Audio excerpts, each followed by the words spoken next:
Монголын дэд дарга эрхэм гишүүдээ. Монгол Улсын засгийн газраас 2025 оны 9-р сарын 1-ний өдөр улсын их хурл өргөн мэдүүлсэн Монгол Улсын 2026 төсвийн тухай, үндэсний байдлын сангийн 2026 төсвийн тухай, нийгмийн даатгалын сангийн 2026 төсвийн тухай, эрүүл мэндийн даатгалын сангийн 2026 төсвийн тухай хуулийн төслийн 3 дахь хэлцүүлгийг улсын их хурлын чуулганы 2025 оны 11-р сарын 7-ны 10-ны өдрийн нэгдсэн уралдаанаар хэлцүүлгийг явуулж, 4 дахь хэлцүүлэг бэлтгүүлэхээр төсвийн байнга орон шилжүүлсэн. Төсвийн байнга орон 2025 оны 11-р сарын 12-ны өдрийн уралдаанаараа хуулийн төслүүдийн 4 дахь хэлцүүлгийг Монгол Улсын их хурлын чуулганы уралдааны дэгийн тухай хуулийн 72 дугаар зүйл заасныг баримлан явууллаа. Байнга орооны уралдаанаар Монгол Улсын 2026 оны төсвийн тухай, үндэсний байдлын сангийн 2026 төсвийн тухай, нийгмийн даатгалын сангийн 2026 төсвийн тухай, эрүүл мэндийн даатгалын сангийн 2026 төсвийн тухай хуулийн төслүүдийн 3 дахь хэлцүүлгээр олонхын дэмжлэг авсан саналуудыг төсөл нэмж тусглаа. Багш, эмч, эмнэлгийн байгууллагчдын ажилтгчид, төрийн эрдэм шинжилгээний хүрээлэнгийн ажилтнуудын цалин, ахмад насны болон халамжийн тэтгэврийг инфляцийн түвшинтэй уялдуулан нэмэгдүүлэхтэй холбоотойгоор төсвийн ерөнхийлөгчийн зарагчдын урсгал зарлыг 6-аас 12.8%-аар бууруулах, зарим төсвийн ерөнхийлөгчийн зарагчдын урсгал зарлыг 2025 түвшинд байлгах,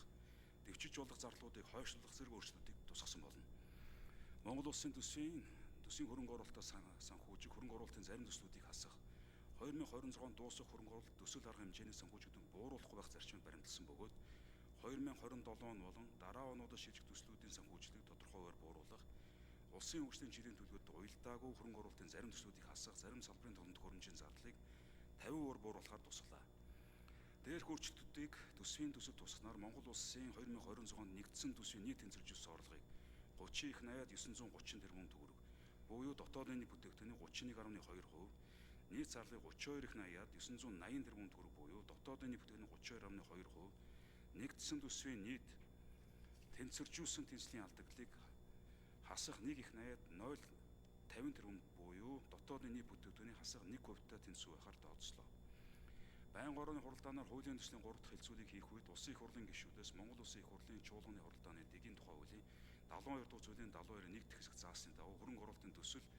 арга хэмжээний төсөв төртөг санхүүжилтэн өөрчлөлтгүй агуулга зарчмыг алдагдуулахаар арга хэмжээний нэр, хүчин чадал, байршилтай холбоотой залруулахыг санал гаргасныг хуралдаанд оролцсон гишүүдийн олонх дэмжсэн болно.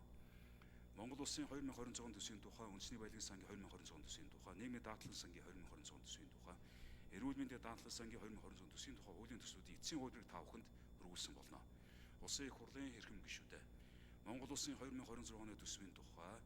үндэсний байдлын сангийн 2026 төсвийн тухай, нийгмийн даатгалын сангийн 2026 оны төсвийн тухай, эрүүл мэндийн даатгалын сангийн 2026 төсвийн тухай хуулийн төслүүдийг 4 дахь хэлцүүлэгт бэлтгэсэн талаар төсвийн байнга ороонд танилцуулах хэлтсэн шийдвэрлэж өгөхийг тавхнаас хүсэж байна. Баярлалаа.